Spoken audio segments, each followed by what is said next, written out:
Good evening, সবাই কেমন আছো? নিশ্চয়ই ভালো আছো, আমিও খুব ভালো আছি। ঘড়িতে এখন 8টা বাজে আর আমি মুড়ির প্যাকেট নিয়ে চলে এসেছি। এখন একটু বানাবো হচ্ছিল মুড়ির মোয়া। অনেকদিন ধরে এই যে গুড়টা দেখছো পড়ে রয়েছে, এটা এমনি পড়ে রয়েছে, মোয়া বানিয়ে দিলে পটাপট খাওয়া হয়ে যাবে আর গুড়টাও নষ্ট হবে না। তাই জন্য এখন আমি মোয়া বানাবো। সকালবেলা থেকে তো রান্না বান্না কাজ ছিল, ছেলেকে পড়তে নিয়ে যাওয়া ছিল, এইসব করে আর সময় হয়নি মোয়া করার। এখন ভাবলাম একটু বসে আছি যখন মোয়া করে নিই, তাই জন্যই মোয়া করবো বলে সব জিনিসপত্র নিয়ে চলে এসেছি। তাহলে চলো মোয়াটা করে ফেলি। খুন্তি নিয়ে নি, দাঁড়াও।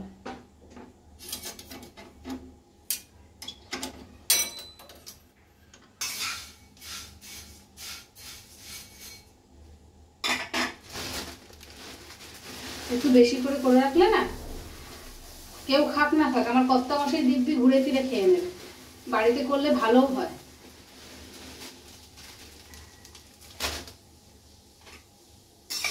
প্রথমে মুড়িটাকে একটু আমি হালকা করে না ভেজে নেবো, তাহলে পরে কি হবে জানো, তাহলে খুব সুন্দর মরমরা হবে মুড়িটা।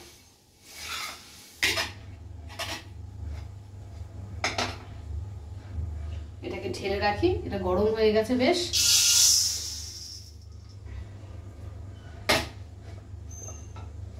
দেখো মুড়ির ভিতর কত ধুলো থাকে, এই ধুলোটাকে একটুখানি মুছে নেবো ন্যাকড়া দিয়ে।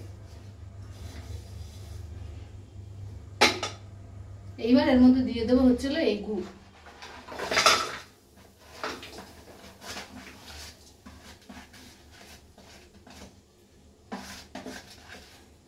দাঁড়াও একটু আঁচটা কমিয়ে দিই, কথা বলতে বলতে কাজ করছি তো, তারপরে দেখা যাবে যে সব গুড় নষ্ট হয়ে গেছে। আঁচটা কমিয়ে দিলে আস্তে আস্তে গুড়টা গলবে আর আমার কথা বলতেও সুবিধা হবে। আর এই গুড়ের মধ্যে একটুখানি ঘি দিয়ে দেবো, তাহলে মুড়ির মধ্যে ঘিয়ের একটা সুন্দর গন্ধ হয়ে যাবে। গুড়টা আগে গলুক। এই জন্য জানেন তো, শুধু সকালবেলায় অনেকবার কারখানা, আমার উপরে কারখানা তো লোক আছে, বেল বাজে কাজের সময় ভীষণ, তখন যদি আমি ব্লক করি না, বারবার বেল বাজে, আসে যায়, অসুবিধা হয়ে যায় কথা বলতে। বারবার যে দেখলেন কেমন হলো, সেই রকমই হয়। ওরা যায় আসে, চাবি দিতে হয়। যাই হোক, আমার মুড়ি এবার দিয়ে দিয়ে এর মধ্যে জয় মা বলে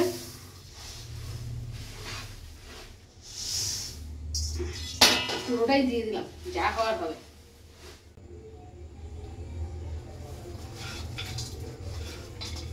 নাড়িয়ে নাড়িয়ে কায়দা করে ফেলেছি। এইবার পাকিয়ে দেখবো হয় কিনা। গুড়টা অনেক দিনের তো, তাই জন্য একটু চিন্তা হচ্ছে, মনে তো হচ্ছে হতেও পারে। জল লাগিয়ে নি, আমি একটা পাত্র নিয়ে নি রাখার জন্য।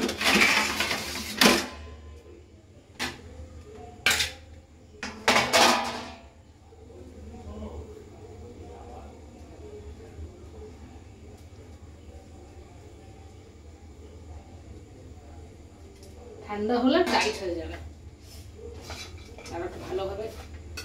কতটা দিয়েছিলাম দেখো, কত কমে গেছে।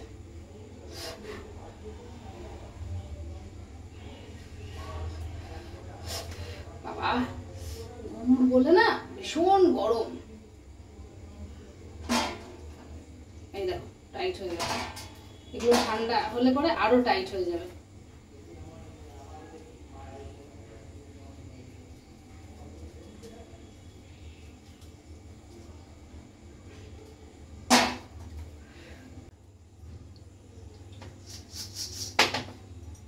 বন্ধুগণ দেখুন আমার মুড়ির মোয়া, এই হচ্ছিল মুড়ির মোয়া। এ কটা করতে পেরেছি।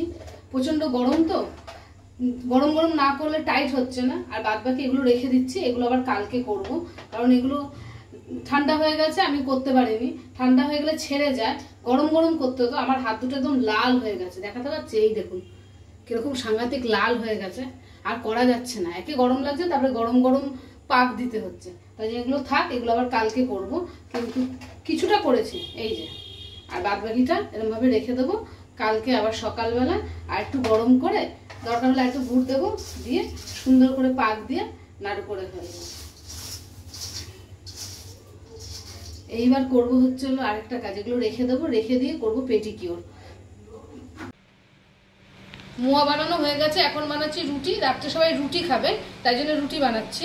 আমার মোয়া বানানোটা কেমন লাগলো তোমরা অবশ্যই কমেন্ট করে জানিও। তাহলে আজকের মতো আমার বক এখানে শেষ করছি। লাইক করো, শেয়ার করো আর কমেন্ট করো।